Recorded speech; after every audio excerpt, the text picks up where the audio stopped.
இப்போ நம்ம பார்க்க போகிறது மேலாண்மை கணக்கியல். அதில் ஃபஸ்ட்டு அறிமுகம் கொடுத்துருக்காங்க.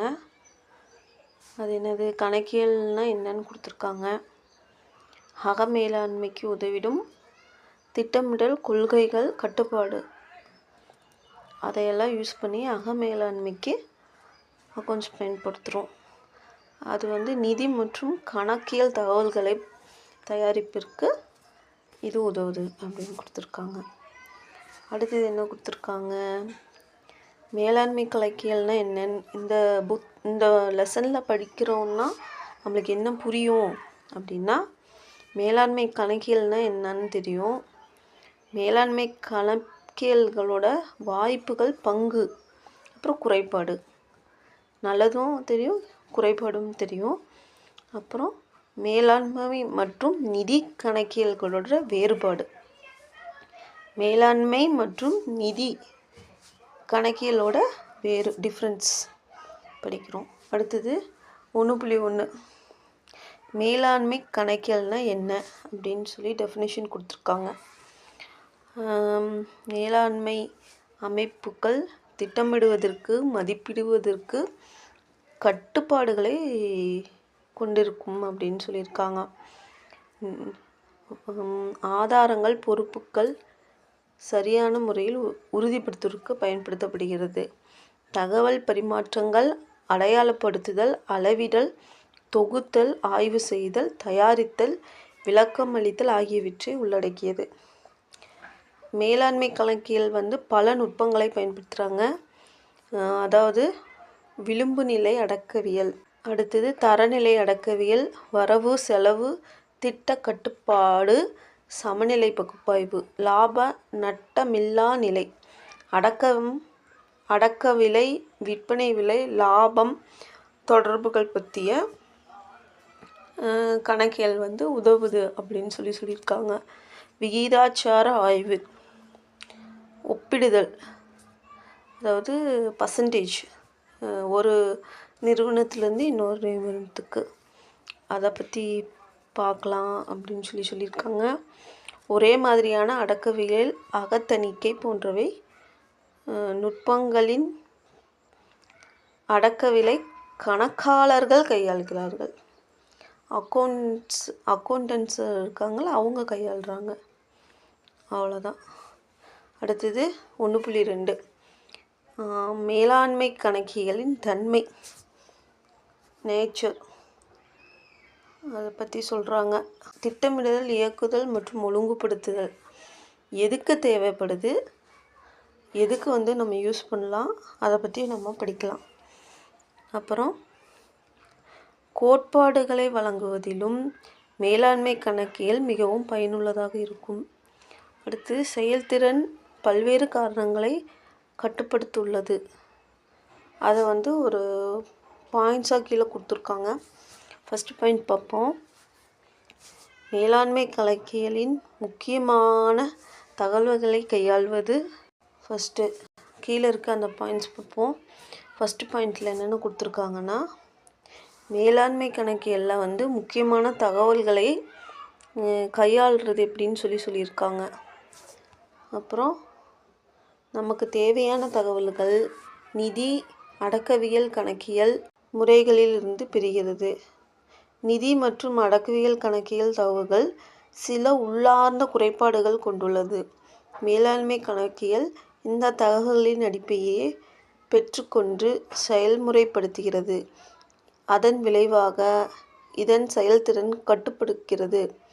மேலும் இது தரும் தகவல்கள் தர குறைந்தவையாகவே உள்ளது. அதாவது அக்கௌண்டன்ஸில் நம்ம நிதி மற்றும் அடக்கவியலில் தான் பயன்படுத்துகிறோம். அந்த நிதி மற்றும் அடக்கவியலில் பயன்படுத்தி கூட உள்ளார்ந்த குறைபாடுகளை கொண்டுள்ளது. சில டிஃப்ரென்ஸ் இருக்குது அப்படின்னு சொல்கிறாங்க. மேலாண்மை கணக்கியல் அந்த தகவல்களை அப்படியே பெற்றுக்கொண்டு செயல்முறைப்படுத்துகிறது. அந்த குறைபாடுகளை சரி செய்யாமல் அப்படியே பயன்படுத்துவதனால, அதாவது நிதி மற்றும் அடக்கவியலோட கொடுக்குற டேட்டாவை நம்ம வந்து தரம் பார்க்குறதில்ல. அப்படியே பயன்படுத்துறதுனால இது வந்து சிறந்த கொஞ்சம் தரம் குறைவாக இருக்கும்.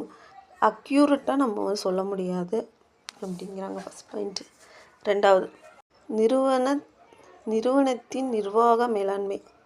அது விஞ்ஞானபூர்வ முடிவெடுப்பதற்கு மேலாண்மை கணக்கியல் உதவுகிறது. இது முடிவுகள் எடுக்க உதவும் நுட்பங்களான விளிம்பு நிலை அடக்கவியல், வேறுபடுத்த அடக்கவியல், மேலும் செயல்பாட்டு ஆராய்ச்சியில் அணுகுமுறை, நேரியல், நிரலாக்கம், முடிவுகள் தோற்றம் ஆகியவை உள்ளடக்கியதாகும். இது பல்வேறு நிகழ்கால தகவல்கள் மற்றும் விவரங்களை வழங்குகிறது. பல தகவல்கள் கிடைத்தாலும் ஒரு நிர்வாகம் அதனுடைய உள்ளுணர்வு மற்றும் யூகத்தின் அடிப்படையில் முடிவுகள் எடுக்கிறது. இதனால் மேலாண்மை கணக்கியல் முறை பயனற்று போய்விடுகிறது. அதாவது இந்த டேட்டா வந்து நம்ம எதுக்கெல்லாம் பயன்படுத்துகிறோம்னு ஃபஸ்ட்டு பார்த்தோம்னா, ஆராய்ச்சியின் அணுகுமுறை, நேரியல் நிரலாக்கம், முடிவுகளின் தோற்றம், இதுக்கெல்லாம் நம்மளுக்கு கிடைக்கிது இந்த அக்கௌண்ட்ஸு டேட்டா. ஆனால் இந்த இது வந்து என்ன ஆகுதுன்னா, யூகத்தின் அடிப்படையிலேயே முடிவுகள் எடுக்க முடிகிறது. எக்ஸாக்டாக இந்த டேட்டா கிடைக்க மாட்டேங்குது. அதுதான் சொல்லியிருக்காங்க. அடுத்து 3வது பாயிண்ட்டு, ஒரு நிர்வாகத்தின் கணக்கியல் மற்றும் கணக்கியல் அல்லாத ஆதாரங்களுக்கு அளவிடக்கூடிய மற்றும் தரமானதுமான தகவல்கள் தேவைப்படுகிறது. இந்த அறிவை பெறுவதற்கு பல்வேறு துறை ஈடுபடுத்தப்பட்டு பல்வேறு விவரங்கள் பல தலைப்புகள் கீழ் சேர்க்கப்பட்டு இதன் காரணமாக பல்வேறு இன்னல்கள் மேலும் பல வகை பற்றாக்குறைகள் மற்றும் துல்லியமற்ற நிலை ஏற்படுகிறது. இதில் என்ன சொல்லியிருக்காங்கன்னா 3வது பாயிண்டில், ஒரு நிர்வாகத்தின் கணக்கியல் மற்றும் கணக்கியல் அல்லாத ஆதாரங்கள் அதை வந்து அளவிடலாம்னு சொல்லியிருக்காங்க. ஆனால் தரமான தகவல்கள் ஃபஸ்ட்டு பாயிண்டில் இந்த மாதிரி தகவல் வந்து அந்த கொடுக்குற தகவல் வச்சு தான் நம்ம வந்து ஒரு டேட்டா ரெடி பண்ணி கொடுக்க முடியும். ஆனால் தரமான தகவல்கள் தேவைப்படுகிறது. இந்த அறிவை பெறுவதற்கு பல்வேறு துறைகளில் ஈடுபட்டு பல்வேறு விவரங்கள் பல தலைப்புகளின் கீழ் சேர்க்கப்பட்டு இதன் காரணமாக பல்வேறு இன்னல்கள் மேலும் பல வகையாக பற்றாக்குறைகள் துல்லியமற்ற நிலை ஏற்படுகிறது. புரியுதா? அடுத்தது 4வது பாயிண்ட்டு, ஒரு மேலாண்மை கணக்கியல் முறையை ஏற்படுத்த நல்ல திறமையான திட்டமிடல் மற்றும் பல கடுமையான விதிமுறைகள் மற்றும் ஒழுங்குபடுத்துதல் முறை தேவைப்படுகிறது. ஒரு மேலாண்மை கணக்கியல் உருவாக்க என்ன பண்ணணும்? நல்ல திறமையான திட்டமிடல் வேணும், கடுமையான விதிமுறைகள் வேணும், ஒழுங்குபடுத்தும் முறைகள் வேணும். 3 சொல்லியிருக்காங்க.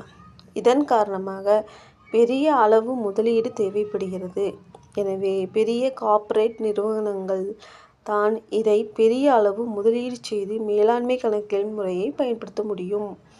இப்போது இதை வந்து பயன்படுத்துவதற்கு பெரிய முதலீடு தேவைப்படுது. அந்த பெரிய முதலீடு போட்டால் தான் நம்ம இதெல்லாம் வந்து அந்த யூஸ் பண்ண முடியும். அப்போது பெரிய பெரிய நிறுவனங்களில் வந்து இந்த மேலாண்மை கணக்கு வந்து நம்ம பயன்படுத்தலாம் அப்படின்னு சொல்லியிருக்காங்க.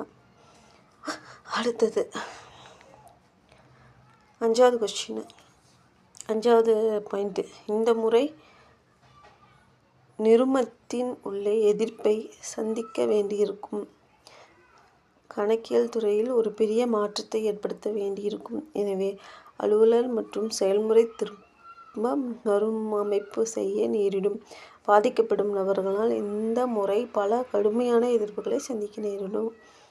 இது அதாவது 5வது பாயிண்டில் என்ன சொல்லியிருக்காங்கன்னா, இந்த மேலாண்மை கணக்கியலால் இந்த அக்கௌண்ட்னால நிறுவனத்தில் வந்து எதிர்ப்பு எந்திரிக்கும். அதாவது நம்ம இருக்கிற அக்கௌண்ட்ஸை நம்ம சொல்லித்தானே ஆகணும் அந்த மாதிரி. அப்புறம் கணக்கியல் துறையில் பெரிய மாற்றத்தை ஏற்படுத்த முடியும். அலுவலர் மற்றும் செயல்முறை திரும்ப மறு அமைப்பு செய்ய பயன்படும். பாதிக்கப்படும் நபர்களால் இந்த முறை பல கடுமையான எதிர்ப்புகளை சந்திக்க நேரிடும். அந்த மாதிரி சொல்லியிருக்காங்க.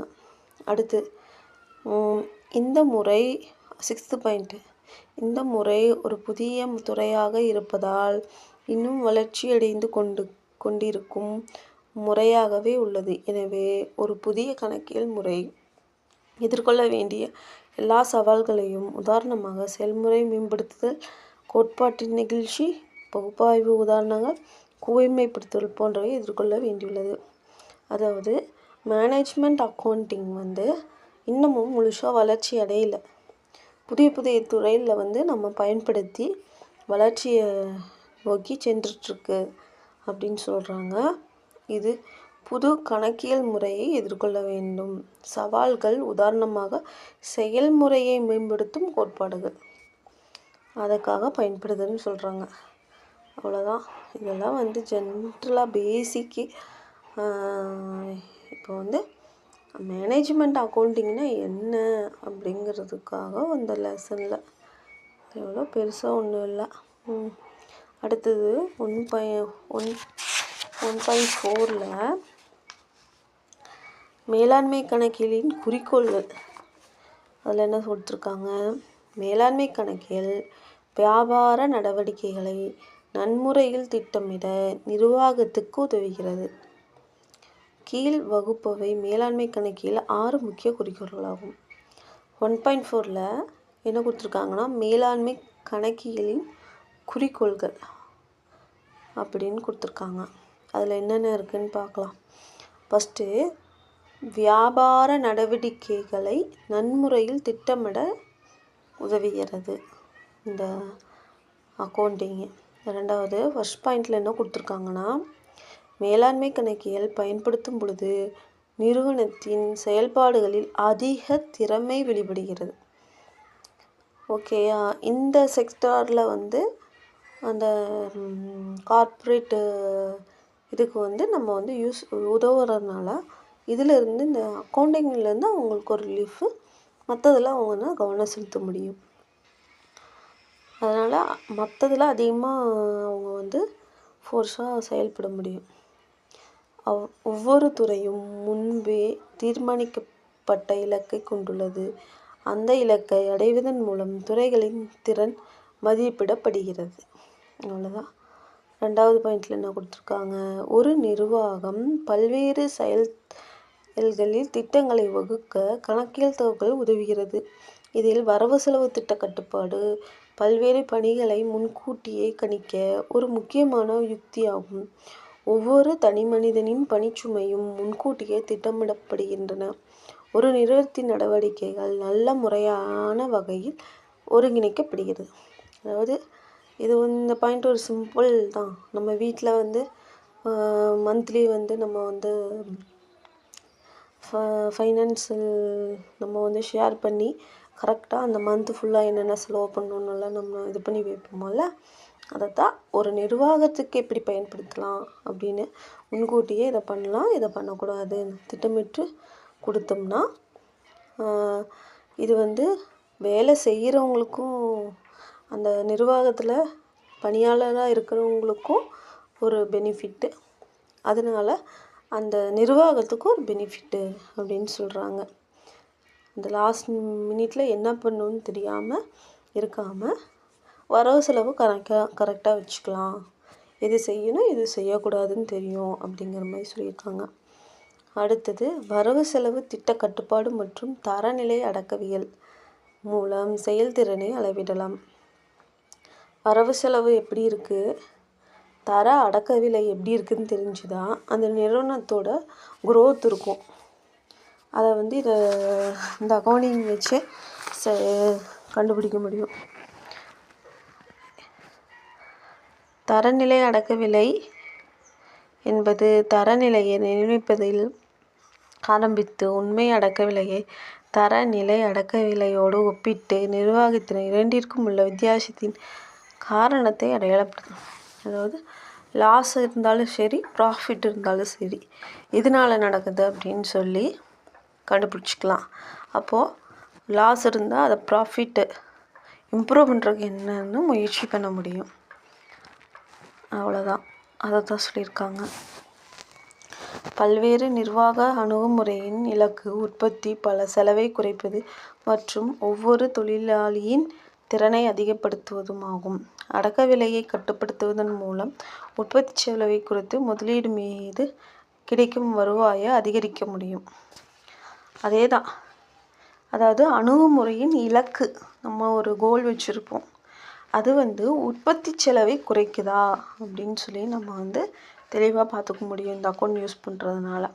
அப்போ தொழிலாளிகளின் திறமையை பயன்படுத்தி இது இந்த ப்ராஃபிட்டேஜ் பண்ணலாம், செலவை குறைக்கலாம் அப்படின்னு சொல்லி, அதாவது ஒரு நிறுவனத்தை சிறப்பான முறையில் லாஸ் ஆகாமல், அதிகமாக பண செலவு பண்ணாமல், மேன்பவர் மூலம் எப்படி இன்னும் அடுத்த நிலைக்கு கொண்டு போகலாங்கிறத இந்த அக்கௌண்டிங் யூஸ் பண்ண முடியும் அப்படின்னு சொல்லியிருக்காங்க. வருவாயை அதிகப்படுத்தலாம் அப்படின்னு சொல்லியிருக்காங்க. அடுத்தது 5வது பாயிண்ட்டு, மேலாண்மை கணக்கியலில் பயன்படுத்தப்படும் அடக்கவிலை கட்டுப்பாடு பொருளின் விலையை குறைக்க உதவுகிறது. அடக்க விலையை நம்ம எவ்வளோன்னு தெரிஞ்சிருச்சுன்னா, நம்ம எவ்வளோ பொருள் சேல்ஸுக்கு, அந்த அடக்க விலைனா எப்படி சொல்கிறது, அதை உற்பத்தி செய்கிறதோட விலை, நம்மளுக்கு உண்டான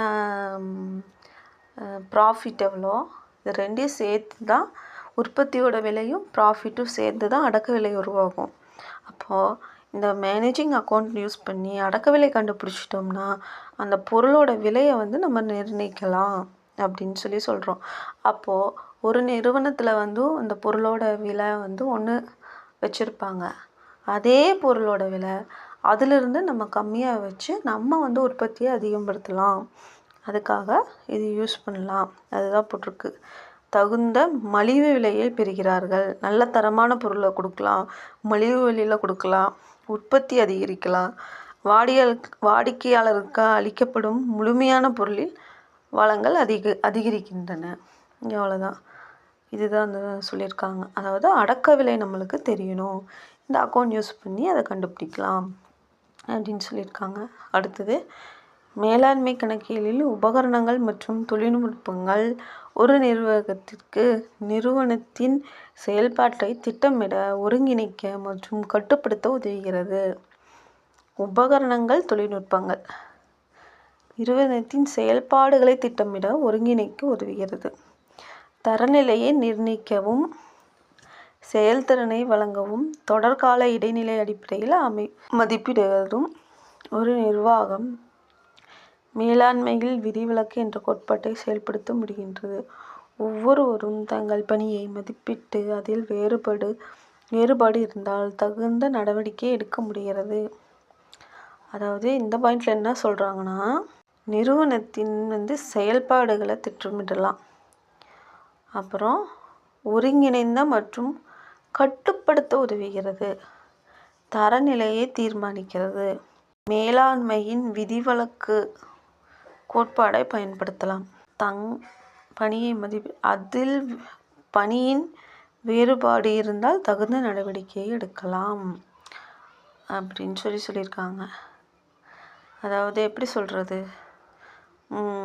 ஒரு மேனுஃபேக்சரிங் கம்பெனியில் பொருளோட தரத்தை, அதை எப்படி ஒரு ஆர்டர் இவ்வளோ வருது, நம்ம எப்படி கொடுக்கணும், அதாவது நாள் ரொம்ப முக்கியம், அந்த நாளுக்குள்ளே திருப்பி கொடுக்குறோமா, அதை ரொம்ப நாள் ஆகுதா, அதை கட்டுப்படுத்த இந்த மேலாண்மை கணக்கியல் உதவுகிறது அப்படின்னு சொல்லியிருக்காங்க. அதாவது ஒரு வேலை செய்கிறாங்கன்னா அந்த வேலையோட தரம் எப்படி இருக்குது, அதாவது தரம்னா பொருளோட இது மட்டும் இல்லாமல் மணி நாட்கள் கணக்கு கூட எப்படி இருக்குது அப்படிங்கிற மாதிரி. ஏன்னா ஒரு நாளில் செய்ய வேண்டிய பொருளை 4 நாள் செஞ்சிட்டாங்கன்னா அது அந்த நிறுவனத்துக்கு லாஸ் தானே. அந்த மாதிரி ஒரு தரநிலையை நிர்ணயிக்க இந்த அக்கௌண்டிங் யூஸ் ஆகுது அப்படின்னு சொல்லியிருக்காங்க. அதாவது ஆக்சுவலி இந்த அக்கௌண்டிங் எந்தெந்த செக்டாரில் பயன்படுத்தலாம், அந்தந்த செக்டாரில் பயன்படுத்த என்னென்ன மாதிரி பெனிஃபிட் கிடைக்கும், எப்படி பயன்படுத்தலாம் அப்படின்னு சொல்லியிருக்காங்க. அடுத்து மேலாண்மை கணக்கியலின் பணிகள் 1.5. மேலாண்மை கணக்கியல் மேலாண்மை திட்டமிடலுக்கு ஒரு முக்கியமான தகவல்களின் ஆதாரமாகும். கணக்குகளும் ஆவணங்களும் தகவல்களின் பொக்கிஷமாகும். ஒரு நிறுவனத்தின் முந்தைய கால செயல்திறன் தகவல்கள் எதிர்கால கணிக்க உதவும் ஒரு முக்கியமான காரணியாகும். இதில் என்னன்னா, இந்த மேலாண்மை கணக்கியல்னால திட்டமிடலாம். ஒரு குறிப்பிட்ட இதை திட்டமிட்டுக்கலாம். அப்புறம் முக்கியமான தகவல்களுக்கு ஆதாரம், தகவல்களின் பொக்கிஷம். அப்புறம் முந்தைய கால செயல்திறன்களின் தவறுகள் எதிர்கால காலத்தை கணிக்க உதவுகிறது.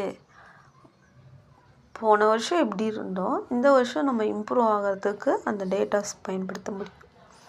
அதுக்கெல்லாம் யூஸ் பண்ணலாம். 2வது, மேலாண்மையின் தேர்வுக்காக கணக்கியல் தகவல்கள் சரியான முறையில் சேகரிக்கப்பட்டு வகைப்படுத்தப்படுகின்ற. உதாரணமாக, பல்வேறு மாதத்திற்கான கொள்முதல் எண்ணிக்கையை பொருட்கள் அளிப்பவர் மற்றும் பிரதேசம் என்ற அடிப்படையில் வகைப்படுத்தலாம். அதாவது 2வது பாயிண்டில் என்ன போட்டிருக்கேன்னா, கணக்கியல் தகவல்கள் அக்கௌண்டிங் டேட்டாஸ் சரியான முறையில் சேகரிக்கப்பட்டு வகைப்படுத்தப்படுகிறது. எதுலெல்லாம் பயன்படுத்தலாம், மேனேஜிங் அக்கௌண்ட்னா ஃபினான்ஷியல் அக்கௌண்டிங்கு அந்த மாதிரி வகைப்படுத்தலாம். பல்வேறு மாதத்திற்கான கொள்முதல் எண்ணிக்கையை கணக்கிடலாம். அவ்வளோதான். அடுத்தது, திறமையான திட்டமிடல் மற்றும் முடிவுகள் எடுப்பதற்கு கணக்கியல் தகவல் அர்த்தமுள்ள வகையில் பகுப்பாய்வு செய்யப்பட வேண்டும். அதற்காக தகவல்கள் ஒப்பீட்டு அறிக்கை வடிவத்தில் வழங்கப்படுகிறது. விகிதாச்சாரம் அளக்கிடப்பட்டு சத்தியமான போக்கு கணிக்கப்படுகிறது. அவ்வளோதான். இதில் என்ன, திறமையான திட்டமிடல் பிளானிங் பண்ண முடியும் இந்த இதை வச்சு. அப்புறம் தகவல் ஒப்பீட்டு அறிக்கை வடிவமைக்கலாம். கண்ட்ரோல் நம்ம கையில் இருக்கும். அந்த நிறுவனத்தோட என்ன எல்லா ஒரு நிறுவனம்னா ஏதோ ஒன்று மட்டும் இருக்காது, அதில் பல செக்டார் இருக்கும். அந்த செக்டாரில் ஒவ்வொரு செக்டாரோட மேனேஜிங் அக்கௌண்ட்ஸ் யூஸ் பண்ணோம்னா ஒவ்வொரு செக்டாரோட தகவல்கள் நம்மக்கிட்ட இருக்கும். அப்போ கண்ட்ரோல் நம்ம கையில் இருக்கும் அப்படின்னு சொல்லியிருக்காங்க. அடுத்து, மேலாண்மை கணக்கில் நிர்வாக உத்தியை ஒரு நிறுவன அமைப்பின் அனைத்து பகுதிகளுக்கும் வழங்கும் உபகரணமாக விளங்குகிறது. ஒரு திட்டத்தின் பல்வேறு உறுப்புகள் சாத்தியம் மற்றும் நிலையை நிர்ணயிக்க உதவுகிறது. ஒப்புக்கொள்ள திட்டத்தை படிநிலைகளை தெரிகிறது. அவ்வளோ இதே தான் திரும்ப சொல்லிட்டு இருக்கிறாங்க. நிர்வாகத்தின் உத்தி நிறுவனத்தின் அமைப்பு அனைத்து பகுதிகளும் உபகரணங்கள் வழங்குகிறது. அவ்வளோதான். அதே தான் திருப்பி உணவே தான் சொல்லிகிட்ருக்காங்க. இது பணத்தால் சிறந்த மதிப்பாய்வு, புள்ளியியல் தொகுப்பு, பொருளியல் ஆவணங்கள், பிற ஆதாரங்களில் பெறப்படும் தகவல் இதற்கு பயன்படுகிறது. அனைத்து கணக்கியல் முடிவுகளும் அமைப்பின் கட்டுப்பாட்டை பராமரிக்க, தனிநபர்களின் தரநிலை உருவாக்க, இன்கிரிமெண்ட்டு, அதாவது யார் எந்தெந்த மாதிரி வேலை செஞ்சுருக்காங்க, அவங்க பர்ஃபார்மன்ஸ் எப்படி இருக்குது, தனித்தனியாக இண்டிவிஜுவல் இது பண்ணலாம். அதை சொல்லியிருக்காங்க. ஒட்டுமொத்தமாக பார்த்தா நம்மளுக்கு தெரியாது. ஒவ்வொரு இண்டிவிஜுவல் யார் என்னென்ன பர்ஃபார்மன்ஸ் பண்ணியிருக்காங்கன்னு தெரிஞ்சு அதுக்கு தகுந்த மாதிரி நம்ம ரியாக்ட் பண்ண முடியும். ஆக்சுவலி நம்ம ஒரு நிறுவனத்துக்கு சப்போர்ட்டாக இருக்கோம். நம்மளை பயன்படுத்தி மற்றதெல்லாம் அவங்க சமாளிக்கலாம் அப்படிங்கிறது ஒரு இது. அவ்வளோதான். அடுத்து 1.6 மேலாண்மை கணக்கியல் மற்றும் அடக்க விலை கணக்கிலுக்கான வேறுபாடு. இதில் 2 மேனேஜ்மெண்ட் அக்கௌண்டிங் விஸ் காஸ்ட் அக்கௌண்டிங். 2. அப்படி டிஃப்ரென்ஸ் பார்ப்போம். மேனேஜ்மெண்ட் அக்கௌண்டிங்னா என்ன, காஸ்ட் அக்கௌண்டிங்னா என்ன, மேலாண்மை கணக்கியல்னா என்ன, அடக்கவியல் கணக்கியல்னா என்னன்னு டிஃப்ரென்ஸ் பார்ப்போம். ஃபஸ்ட்டு மேலாண்மை கணக்கியல் பார்த்துடலாம். மேலாண்மை நிதி மற்றும் நிதி சாரா விவரங்களை வழங்க உதவுகிறது. வரையறை எப்படி கொடுத்துருக்காங்கன்னா, டெஃபினிஷன், அதாவது மேலாண்மை கணக்கியலுக்கு அடக்கவிலை கணக்கியல் பகுதியை முக்கிய விளைவுகளை உறுதிப்படுத்தி பிரிவு மற்றும் பங்கிடுவதற்காக உதவுகிறது. அவ்வளோதான். அடுத்தது எதிர்கால கூர்நோக்கத்திற்கான பகுப்பாய்வு முக்கிய அழுத்தம் கொடுக்கிறது. எண்ணிக்கை அளவிடக்கூடிய மற்றும் பண்பு விவரங்களை கொடுக்கிறது. இதுக்கு முன்னாடி படித்த பாயிண்டே தான் இதில் சுருக்கமாக கொடுத்துருக்காங்க. அடுத்து அடக்கவிலை கணக்கியல் பக்கம், காஸ்ட் அக்கௌண்டிங். அடக்கவியல் தகவல்களை பகிர்ந்து வகைப்படுத்தி தொகுப்பதே அடக்கவிலை கணக்கியல் ஆகும். அவ்வளோதான். அடக்கவிலை கணக்கிதழ் மேலும் மேலாளர்கள் இலக்கு நிர்ணயம், யுக்தி யுகிப்பு தேவையான தகவல்களை வழங்குகிறது. அடக்கவியல் கணக்கில் எதுக்கு யூஸ் ஆகுதுன்னா, அந்த கம்பெனியோட மேலாளர்களுக்கு இலக்கு நிர்ணயம் செய்யவும், யுக்திகளை பயன்படுத்தி மறுபடியும் இம்ப்ரூவ்மெண்ட் காமிக்கவும் பயன்படுகிறது. அப்புறம் முந்தைய மற்றும் நிகழ்கால விவரங்களை பதிவிடுகிறது. அடக்கவிலையில் முன்னாடி இருந்த ப்ராஃபிட்டுக்கும் இப்போ இருக்க ப்ராஃபிட்டுக்கும், முன்னாடி இந்த லாஸுக்கும் இப்போ இருக்க டிஃப்ரென்ஷியேஷன் கண்டுபிடிக்க முடியும். எண்ணிக்கையை அளவிடக்கூடிய விவரங்களை கணக்கிட. அவ்வளோதான். ரொம்ப ஈஸியாக தான் போட்டிருக்காங்க. நம்ம கொஞ்சம் லைட்டாக அந்த எப்படி சொல்கிறது, கற்பனை கொண்டு போயிட்டு நம்மளே ஒரு கார்ப்பரேட் நிறுவனத்தில் முக்கியமான போஸ்டிங்கில் அந்த நிறுவனத்தோட ஓனர்ஸ்க்கு நம்ம அட்வைஸ் பண்ணுற அளவில் இருக்கோம். அப்போ நம்ம என்னென்னலாம் ஃபாலோ பண்ணலாம் அப்படிங்கிற மாதிரி ஒரு இமேஜின் பண்ணிகிட்டே இந்த லெசனை படிச்சுட்டு வந்தோம்னா ஈஸி. அவ்வளோதான். 1.7 அடுத்தது. இதில் என்ன டிஃப்ரென்ஸ் கொடுத்துருக்காங்கன்னா, 2 இதுக்கு மேலாண்மை கணக்கியல் மற்றும் நிதி கணக்கியலுக்கான வேறுபாடு. மேனேஜ்மெண்ட் அக்கௌண்டிங் விஸ் ஃபைனான்ஷியல் அக்கௌண்டிங். ஓகே, ஃபஸ்ட்டு இதுக்கு முன்னாடி காஸ்ட் அக்கௌண்டிங், இது ஃபினான்ஷியல் அக்கௌண்டிங் பார்ப்போம். ஃபஸ்ட்டு என்னென்னா, அடக்க விலையோடு முன்மொழியாக்கப்பட்ட நடவடிக்கையின் நன்மைகளை ஒப்பிடுதல். காஸ்ட் அக்கௌண்டிங் என்னன்னு தெரிஞ்சிருச்சுன்னா அதை மேனேஜ்மெண்ட் அக்கௌண்ட்களில் யூஸ் பண்ணி நிதி கணக்கியல் ஃபைனான்ஷியல் அக்கௌண்டிங்கில் நம்ம கொண்டு வரலாம். அதுதான் சொல்லியிருக்காங்க. அடக்க விலை என்னன்னு தெரிஞ்சிச்சுன்னா அதை வச்சு அடுத்து இம்ப்ரூவ்மெண்ட் பண்ணலாம், நடவடிக்கைகள் எடுக்கலாம். அதுதான் சொல்லியிருக்காங்க. தொழிலாளர்களின் மீது அறிக்கைகள் எவ்வித தாக்கம் கொண்டுள்ளது என்பதில் அக்கறை கொண்டது. லேபர்ஸ்க்கு கன்வீனியண்ட்டாக இருக்கணும், அவங்களோட இந்த இதனால் அவங்க பாதிக்கப்படக்கூடாதுங்கிறது ஒரு முக்கியமான கொள்கை இருக்குது இந்த மேனேஜ்மெண்ட் அக்கௌண்ட்க்கு. அடுத்தது நிறுவனத்தின் அமைப்பு, ஒவ்வொரு பகுதியை மற்றும் விரிவான அறிக்கையை கொள்கிறது. ஒரு கார்ப்பரேட்டுங்கும் போது ஏதோ ஒன்று மட்டும் நம்ம ஃபோக்கஸ் பண்ண முடியாது. அந்த கார்ப்பரேட்குள்ளே ஒவ்வொரு செக்டார் இருக்கும். அந்த ஒவ்வொரு செக்டாரையும் நம்ம தனித்தனியாக பார்க்கலாம். அதுதான் சொல்லியிருக்காங்க. மேலாண்மை கணக்கியல் தயாரிக்க நிலையான நிர்ணயிக்கப்பட்ட அடிப்படைகள் எதுவும் இல்லை. நிலையான நிர்ணயிக்கப்பட்ட அடிப்படைகளில் எதுவும் இல்லை. நிர்வாக குழுக்கு தேவைக்கேற்ப தயாரிக்கப்படுகிறது. அதாவது எப்படி சொல்லியிருக்காங்கன்னா, ஒரு கம்பெனியில் ஒரு வே ஆஃப் அக்கௌண்டிங் போடுவோம், இன்னொரு கம்பெனியில் இன்னொரு வே ஆஃப் அக்கௌண்டிங் போடுவோம். ஆனால் அக்கௌண்ட்ஸ் ஒன்று தான். ஆனால் நம்ம எதுக்கு யூஸ் பண்ணுறோங்கிறத பொறுத்து அது சில மாற்றமும் ஏற்படும். பேசிக்கு மாறாது. அதுதான் சொல்லியிருக்காங்க.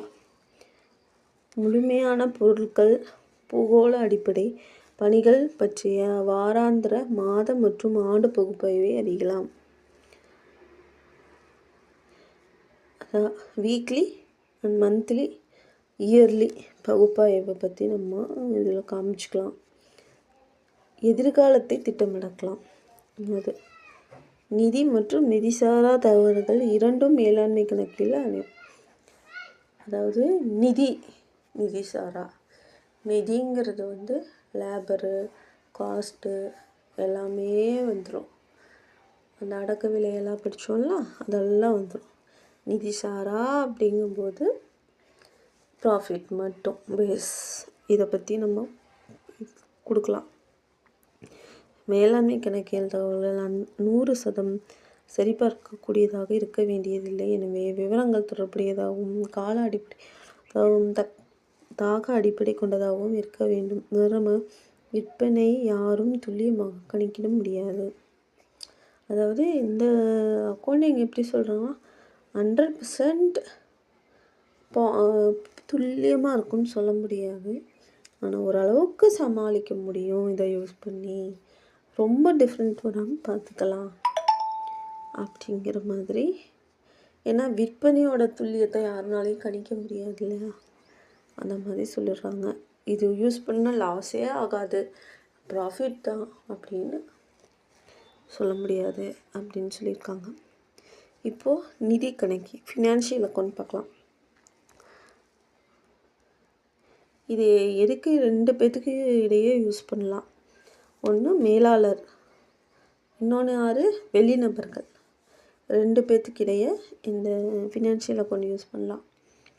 பொதுவாக ஒப்புக்கொள்ளப்பட்ட கணக்கியல் கோட்பாட்டின் அடிப்படையில் கணக்குகள் தயாரிக்கப்படுது. அதாவது மேலாளர்களுக்கும் வெளிநபருக்கும் பர்ச்சேஸ் பண்ணுறவங்களுக்கும் அதாவது ஆர்டர் கொடுக்குறவங்களுக்கும் எப்படி வேணால் நீங்கள் பயன்படுத்திக்கலாம். ஒப்புக்கொள்ளப்பட்ட கணக்கியல் நம்ம காஸ்ட்டு நம்ம நிர்ணயிச்சிருப்போம் இல்லையா, அந்த ஒப்புக்கொள்ளப்பட்ட கணக்கியல் அடக்க விலையை பயன்படுத்தி காஸ்ட்டு அக்கௌண்டிங் பயன்படுத்தி அடக்க விலை கண்டுபிடிச்சிருப்போம். அந்த அடக்க விலையை பயன்படுத்தி நம்ம நம்ம ப்ராடக்டை சேல்ஸ் பண்ணுவோம் இல்லை பர்ச்சேஸ் பண்ணுவோம். அதை ஒப்புக்கொள்ளப்பட்ட கணக்கியல் கோட்பாடுகள் அடிப்படையில் கணக்கு பார்க்க உதவுகிறது. கணக்குகளை தயாரிக்கலாம். அடுத்து போதுமான தகவல்கள் வெளிப்படுத்தியுள்ளதா என்பதில் அக்கறை கொண்டது. அடுத்தது கடந்த காலத்தை நோக்கியது. மொத்த நிறுவன அடிப்படையில் தொகுப்பு அறிக்கை. ஓல் அந்த கம்பெனியோட நிறுவன அமைப்பின் தொகுப்பு இதில் நம்ம கொடுக்க முடியும். பொதுவான ஒப்புக்கொள்ளப்பட்ட கணக்கியல் கோட்பாடுகள் அடிப்படையில் நிதி கணக்கியல் தயாரிக்கப்படுகிறது. ஒப்புக்கொள்ளப்பட்ட கணக்கியல் கோட்பாடு வச்சு நிதி கணக்கியலை நம்ம உருவாக்குறோம். நாட்டுக்கு நாடு கூடுதலாகவே அல்லது குறைவாகவோ மாறுபடும். நம்ம கண்ட்ரியில் ஒரு கோட்பாடுகள் கொள்கைகள் இருக்கும், வேறு கண்ட்ரியில் வேறு மாதிரி இருக்கும். எக்ஸ்போர்ட் மேபி அதுக்கு இது யூஸ் பண்ணலாம் அப்படின்னு. நிதி கணக்கியலில் அறிக்கை லாப நட்ட கணக்கு, இருப்பு நிலை குறிப்பு மற்றும் ரொக்க ஓட்ட அறிக்கைகளை உள்ளடக்கியது. லாப நட்ட கணக்கு அது இருக்குது. இருப்பு நிலை லாப நட்டமும் பார்க்கணும், ஸ்டாக்கும் பார்க்கலாம். இதெல்லாம் பயன்படுத்தி ரொக்கம் எப்படி இருக்குது அப்படின்னு சொல்லி கண்டுபிடிக்கலாம். இது முந்தைய கால அல்லது வரலாற்றின் கொண்டது. நிதி கணக்கியல் அறிக்கை தயாரிப்பிற்கு நிதி சார்ந்த தன்மையுள்ள தகவல்கள் தேவைப்படுகிறது. நிதி கணக்கியல் விவரங்கள் 100% சரிபார்க்கக்கூடியது, துல்லியமானது. எனவே அனைத்து ஆவண காட்சிகளும் ஆதாரமும் கொண்டுள்ளது. இதுக்கு முன்னாடி என்ன பார்த்தோம், 100% கரெக்டாக இருக்குன்னு சொல்ல முடியாது அப்படின்னு சொன்னோம். எதுக்கு? மேனேஜ்மெண்ட் அக்கௌண்ட்டுக்கு. ஃபினான்ஷியல் அக்கௌண்ட்டுக்கு என்னென்னா, நம்ம ஆல்ரெடி ஒப்புக்கொண்ட தகவல்கள் வச்சு தான் இந்த அக்கௌண்ட்டு யூஸ் பண்ணுறோம். அப்போது 100% துல்லியமாக இருக்கும் அப்படின்னு சொல்கிறாங்க. அவ்வளோதான், இந்த லெசன் முடிஞ்சது. ஃபஸ்ட் யூனிட்டு தொகுத்தறிவும் இருக்குது. தொகுப்பில் என்ன போட்டிருக்காங்க?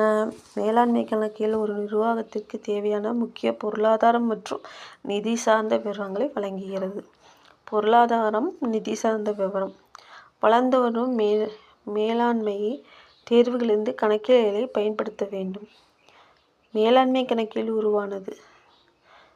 வளர்ந்து வரும் மேலாண்மை தேர்வுகளிலிருந்து கணக்கியலை பயன்படுத்த மேலாண்மை கணக்கியலுக்கானது. நிர்வாகத்திற்கு திட்டமிடல், உருவாக்குதல், கட்டுப்பாடுகள் நிறைவேற்றுதல், திறமைகள் மதிப்பீடு ஆகியவற்றிற்கு இந்த மேலாண்மை உதவுகிறது. மறுசீரமைப்பு செய்யவும் உதவுகிறது.